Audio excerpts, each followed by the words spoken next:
Mucha gente colecciona cosas. Mi tía Vivian solía bromear diciendo que coleccionaba personas. Lo hacía desde que tengo memoria. Mientras salíamos juntas, siempre llevaba una cámara Polaroid colgando de una correa al cuello, como si fuera la idea de un niño de los años 90 de una reportera a la antigua. Nunca me cuestioné por qué la tenía, siempre la había llevado y no la usaba constantemente, solo cuando encontraba a ciertas personas. Una vez le pregunté cómo decidía a quién fotografiar y al principio me respondió con su hermosa y misteriosa sonrisa. Me llevaba 20 años, pero cuando sonreía así parecía mucho más joven. Riéndose, levantó la cámara como si fuera a tomarme una foto. Solo busco a esas personas que brillan más para mí. Luego bajó la cámara sin disparar, y su sonrisa se desvaneció un poco. ¿Por qué no me tomas una foto entonces? ¿No brillo? Pregunté con fingida ofensa, al menos creía que era fingida. Girando las ruedas de su silla, empezó a avanzar por el patio de comidas donde acabábamos de almorzar. Claro que brillas. Pero ya te tengo, ¿verdad? Corrí para alcanzarla y coloqué mis manos suavemente en los mangos de la silla, sin empujar realmente. Claro, Viv. Claro. Ella me miró por encima del hombro con una sonrisa. Eso pensé. Tenía cientos de fotos, todas organizadas en álbumes bajo un esquema que nunca entendí. Tal vez era alfabético, ya que nunca tomaba una foto sin pedir permiso y anotar el nombre de la persona. Las pocas veces que, siendo muy pequeña, le sugerí algo o a alguien para fotografiar, casi siempre se negaba educadamente. No fotos de ardillas, perros o árboles, tampoco de personas, a menos que cumplieran con el criterio de brillar de Vivian y estuvieran de acuerdo. Estantes llenos de álbumes con extraños, algunos tímidos, incómodos o incluso molestos, pero muchos sonrientes y felices de complacer a la bonita mujer en silla de ruedas que consideraba que valían su tiempo y su película. Cuando estaba en la secundaria, los álbumes llenaban una estantería, y al graduarme de la universidad había dedicado un armario entero con estantes bajos que pudiera alcanzar fácilmente. Esa facilidad era esencial, aunque no lo entendí hasta más tarde. En esa época ya vivía a unas horas de distancia y, aunque la veía en los días festivos y cumpleaños importantes, no podía negar que nuestra relación se sentía más distante. De niña, pasábamos semanas juntas, solo las dos, y extrañaba esa cercanía. Tal vez por eso decidí visitarla de improviso, pensando que sería bueno escapar del trabajo de posgrado y sorprenderla sin motivo aparente. Toqué el timbre varias veces antes de que contestara, y al verla, solté un leve jadeo involuntario antes de dejar mi bolso y agacharme junto a ella. ¿Estás enferma? Me dio una sonrisa débil que parecía estirar dolorosamente sus labios secos y agrietados. Estaban demasiado pálidos, pero todo en ella se veía pálido y frágil, salvo sus ojos, que seguían brillando con la misma vida e inteligencia detrás de unos párpados pesados y amoratados. Un poco, quizá. Estoy agotada, sobre todo. He estado trabajando en un proyecto que hago cada pocos meses y esta vez, bueno, me ha costado más de lo normal. De pie, tomé mi bolso y entré cuando me hizo un gesto para que pasara. ¿No deberías ir al médico o algo así? Se rió, pero su risa era débil y forzada.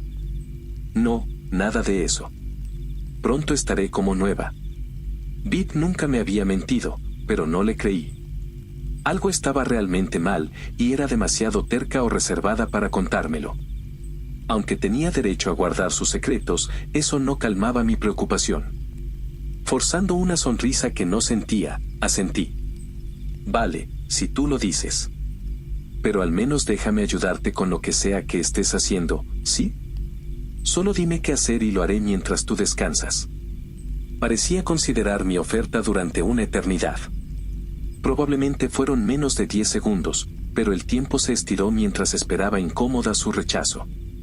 De acuerdo. ¿Puedo confiarte esto? Sígueme. Su expresión permaneció neutra mientras se dirigía hacia la parte trasera de la casa, con yo siguiéndola de cerca.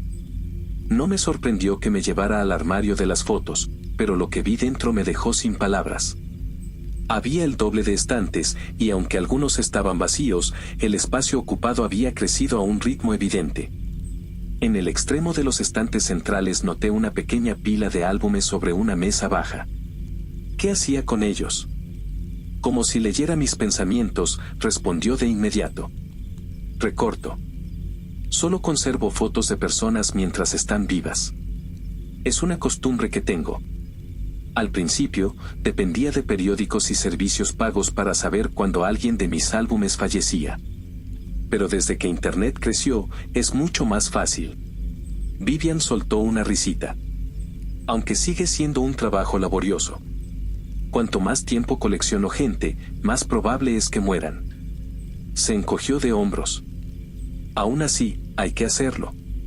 La miré, confundido. ¿Por qué? ¿Qué sentido tenía? Parecía tedioso y aburrido. Quise preguntarle, pero me contuve.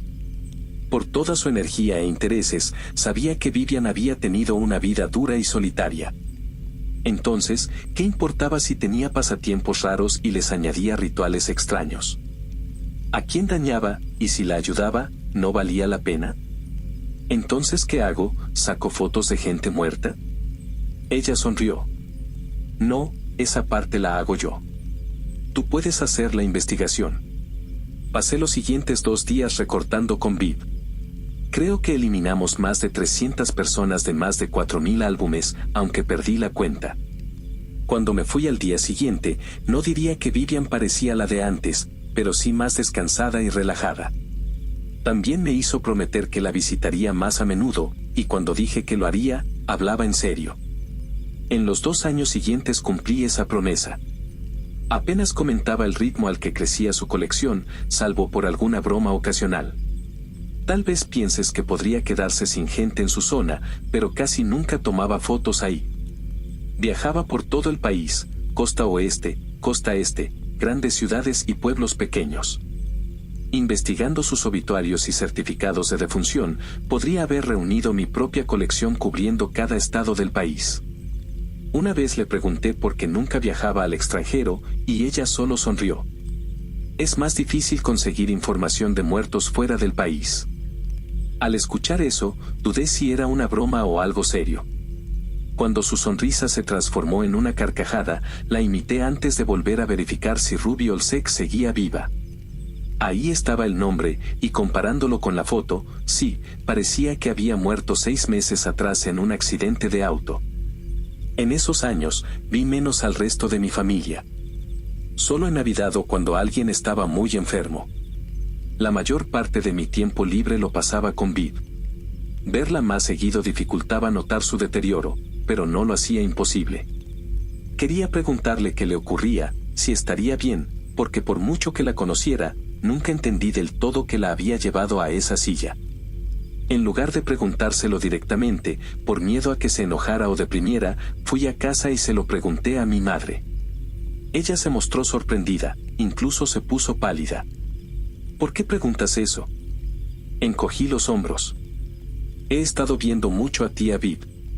Me preocupa. Está empeorando. Más débil. Encendiendo un cigarrillo, mi madre asintió. Siempre fuiste cercana a ella. Más de lo que yo fui nunca. Era más joven que yo y tu tío Andy. No por mucho, pero suficiente. Suficiente para que fuera la bebé y no la quisiéramos cerca. Hizo un gesto despreocupado. No es que no la quisiéramos, pero para 2 niños mayores, era una molestia. Y luego empezó a enfermarse. Todos pensaban que iba a morir. Mis ojos se abrieron con asombro. Eso fue cuando quedó en silla de ruedas. Negó con la cabeza. Todavía no. Eso no pasó hasta que era adolescente. Esta enfermedad que tiene, no recuerdo cómo se llama. Pero te consume rápido. Empieza con dolores de cabeza y caídas. Un día, tus pies están dormidos o tus piernas ya no funcionan bien. Luego la silla, después la cama, y finalmente te vas. Me miró con cautela. Eso nos dijeron, al menos. Es extraño, escuchar que tu hermana tiene una vida limitada, como si fuera un cartón de leche. Andy y yo pensamos que moriría en 1 año o 2, y nos sentimos culpables por no estar más afectados por ello. No es que no la amáramos. Es que no podíamos ver más allá de la responsabilidad, el gasto y las molestias. Todo giraba en torno a ella. Y al saber que iba a morir, nos sentimos terriblemente tristes. Pero también hubo algo de alivio. Dios. Solo la miré, sin saber qué decir. Mi madre encogió los hombros mientras daba otra calada al cigarrillo. Sé cómo suena. Pero éramos niños. Y además, al final no murió. Intentando mantener la voz neutral, hice la pregunta que había rondado mi mente en los últimos minutos. ¿Cómo? ¿Cómo vivió si se suponía que moriría tan rápido? Fue un diagnóstico equivocado. Negó con la cabeza. Nunca dijeron que fuera un diagnóstico incorrecto. Solo lo llamaron un milagro. Eres muy joven para recordarlo, pero tu abuela la llamaba bebé milagro, incluso después de que creciera. Al principio era constante. Era molesto, pero lo entendía. Parecía algo mágico. Pasó de empeorar semanalmente a estar más fuerte y saludable. Durante un tiempo, ni siquiera se notaba que algo estuviera mal. Luego volvió a caerse, y no mucho después, tuvo que usar una silla. Otra vez pensamos que moriría, pero no. Después de unas semanas, se veía mejor. Más fuerte. Nunca recuperó las piernas, pero ni siquiera parecía importarle. Rodaba feliz, tomando fotos con esas cámaras suyas. Hizo una pausa y me miró. ¿Sigue con eso de las fotos? Asentí en silencio. Mi madre resopló. Lo imaginaba. Siempre fue rara. La quiero, pero rarísima. Después de esa conversación, noté más los altibajos en Vivian. Su salud decaía lentamente, pero siempre se recuperaba. Cada vez, el punto más alto era un poco más bajo que el anterior. Y siempre, el catalizador era el mismo, eliminar de su colección a las personas que habían muerto. Creo que lo había notado desde el principio, pero siempre me decía a mí mismo que era una coincidencia o mi imaginación, o que el ritual o la compañía que le daba simplemente le daban un impulso temporal. Pero al verla caer más y más bajo, solo para recuperarse una y otra vez, bueno, eventualmente supe que algo más estaba pasando. Eso sí, no lo entendía y tampoco quería cuestionarlo, mientras le ayudara. No era mi curiosidad, ni la creciente incomodidad de saber que estaba siendo parte de algo extraño y antinatural. Ni siquiera era esa punzada en el fondo de mi mente que me advertía que esto no solo era mágico, sino que de alguna manera era incorrecto. No, lo que finalmente me llevó a hablar con la tía Vivian sobre ello fue la verdad que enfrentaba cada vez más cada vez que ella abría la puerta. Te estás muriendo. La tía Vivian dejó de sorber su café y me estudió por encima del borde de la taza. Habíamos terminado esta ronda de recortes esa mañana, pero aún lucía delgada y agotada. ¿Acaso no todos lo estamos? Fruncí el ceño. No me refiero a eso. No soy tonto. Sé que estas fotos te están ayudando de alguna forma. Ayudándote a luchar contra lo que sea que esté intentando llevarte. No dijo nada, así que continué. Pero también sé que estás perdiendo. Incluso tomando más fotos y recortando más seguido, ya no te devuelve como antes. Dejando su taza sobre la mesa, asintió levemente. Está bien, ¿y cuál es tu punto? Porque si esto es tu intento de darme ánimos, realmente eres pésimo en ello. No pude evitar sonreír un poco, aunque sentía que apenas podía respirar. No lo es. Solo. No entiendo cómo funciona. Y realmente no me importa, mientras te ayude. Pero, ¿hay algo más que podamos hacer, algo para que funcione mejor, o para curarte? Vi algo brillar en sus ojos, tal vez un destello de lágrimas, y entonces me sonrió. Era tan hermosa en ese momento que me reí. No parecía justo que alguien tan maravilloso tuviera que enfrentar tanto dolor y preocupación. Simplemente. Cuando era joven, casi muero.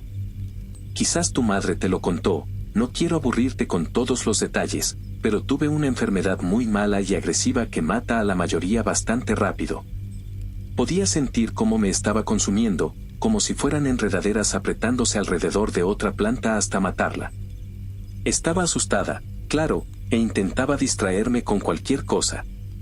No podía jugar mucho con lo mal que me sentía, pero aún así me obligaba a caminar todos los días, como si con suficiente ejercicio pudiera evitar que mis extremidades me traicionaran.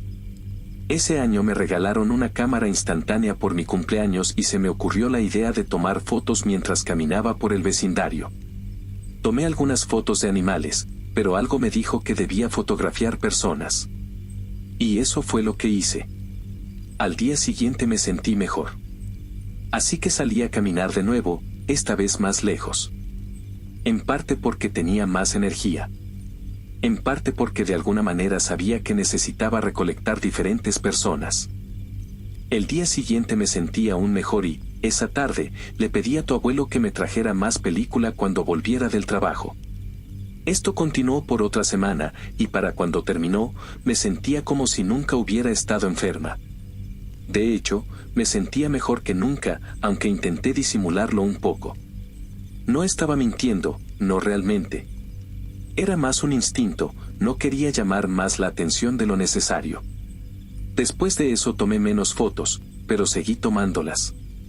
Pasaban unos días y me llegaba la necesidad. La única vez que la ignoré, empecé a sentirme mal de nuevo, y no necesité que me dieran esa lección 2 veces. Era como tú. No sabía qué estaba pasando, pero no me importaba mientras me mantuviera saludable. Y lo estuve, por mucho tiempo. Pero esta cosa, a veces la imagino como un tigre. Siempre está ahí, acechándome, siguiéndome. Esperando el momento para saltar sobre mí y derribarme. Tenía 14 años cuando mis piernas empezaron a fallar otra vez. Tomé más fotos y podía sentir que ayudaba un poco, pero no era suficiente. El tigre me tenía, y me iba a arrastrar a un lugar del que no podría salir. Y entonces, un día, llegó el abuelo a visitarnos. Era predicador en otro estado y rara vez lo veíamos, pero supongo que mi madre le había dicho que no me quedaba mucho tiempo. Vino y se sentó conmigo durante un par de horas. Habló conmigo, rezó, me dijo que Dios me amaba. Era un buen hombre, pero olía a clavo de olor y realmente no lo conocía. Solo quería que se fuera para poder dormir. Estaba a punto de irse cuando notó la cámara en mi mesa de noche. Me preguntó si me gustaba tomar fotos. Si podía tomarle una. Quería decirle que no, pero algo dentro de mí me detuvo. En su lugar, levanté la cámara, lo encuadré y presioné el botón. Y luego lo hice otra vez. Supe de inmediato que era diferente. Sentí un cosquilleo en la piel mientras lo saludaba y fingía dormirme. Esperé hasta escuchar que todos salían a despedirlo para comprobar si estaba mejor. Me caí al suelo. Me había sanado, parcialmente. Ya no me estaba muriendo, al menos por el momento. Pero mis piernas seguían entumecidas. Intenté recuperarlas en las semanas siguientes tomando más fotos, pero nunca me atreví a tomar más de una. ¿Por qué? Interrumpí sin poder evitarlo. ¿Por qué no tomaste más fotos dobles o varias si eso ayudaba más? Podrías caminar. Asintió con una sonrisa amarga. Sí, probablemente. Pero no lo hice porque después de que el abuelo se fue ese día, murió. Simplemente dejó de estar vivo. Fue solo 1 hora después de haber salido de nuestra casa. Su auto ni siquiera chocó realmente, solo rodó hacia una zanja cuando dejó de vivir. Dijeron que fue un ataque al corazón, pero conseguí el certificado de defunción más tarde. Causa indeterminada. Supongo que el médico forense no sabía buscar maldiciones. Fruncí el ceño. No sabes con certeza que lo maldijiste. Se encogió de hombros mientras tomaba otro sorbo de café. Sé que murió por mi culpa y que yo me beneficié de ello. Sé que hago una versión menor de lo mismo con cada persona a la que fotografío, drenando un poco de su vida para poder seguir viviendo. Sentí como mi estómago se retorcía dolorosamente. ¿Cómo sabes eso? Levantó una ceja. Tú lo sabes. ¿Por qué crees que elimino y destruyo las fotos de las personas que han muerto? No me ayudan cuando están muertas.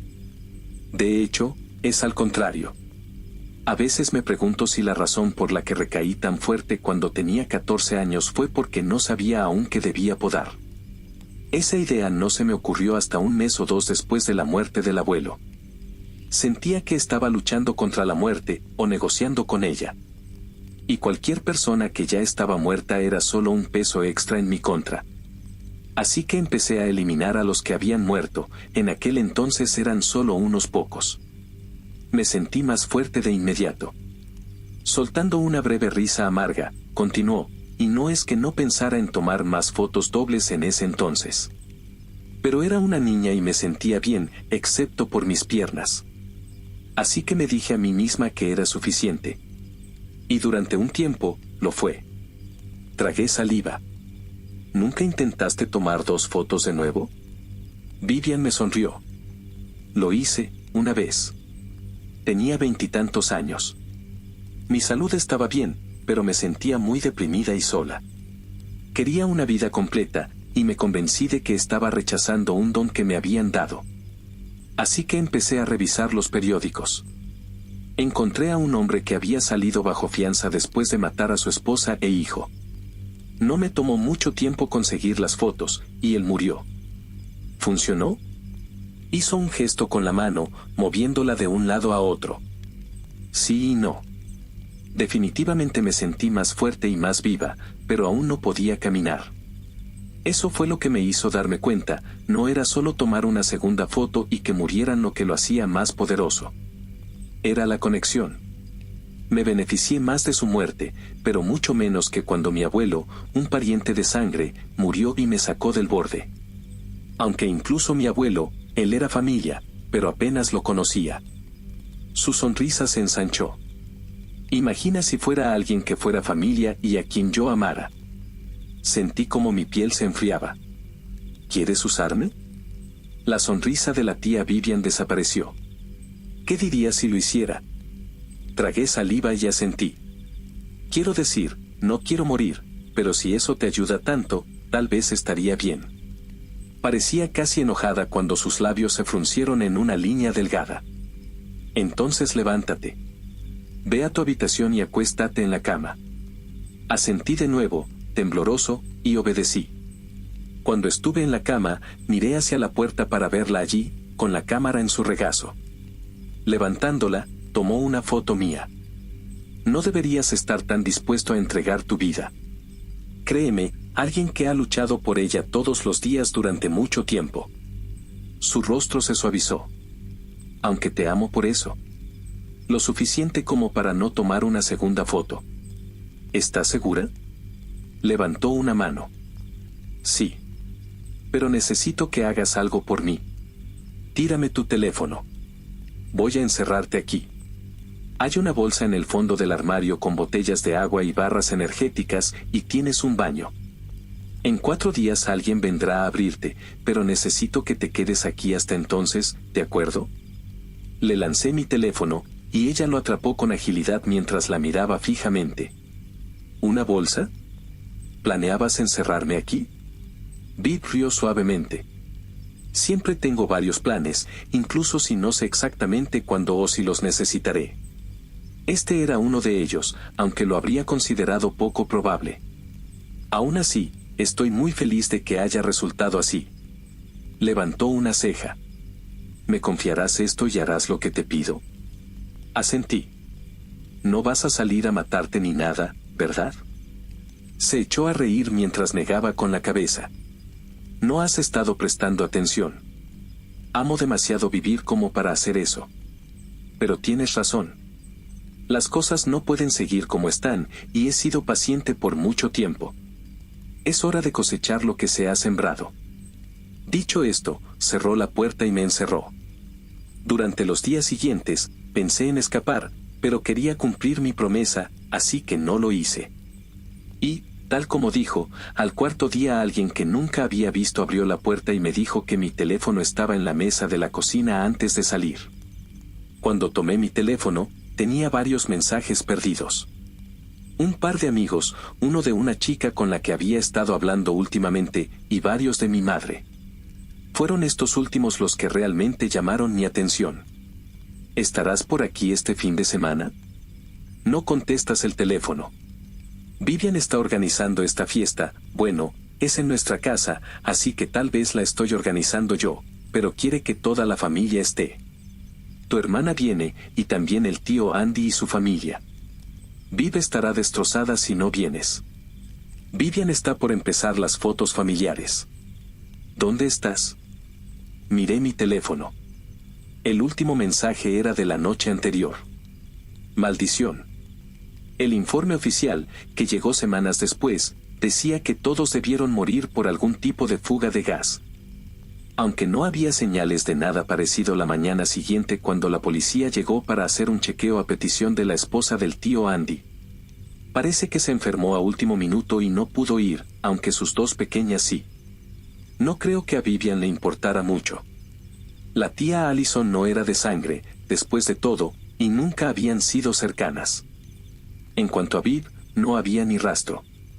Sus cuentas bancarias estaban vacías, sus álbumes de fotos habían desaparecido, y no había señales de ella en la fiesta donde murió la mayoría de su familia. Bueno, no del todo. Porque entre los cadáveres y la comida en descomposición que llenaban la sala y la cocina de la casa de mis padres, algo destacaba. Una vieja silla de ruedas, abandonada como un capullo descartado.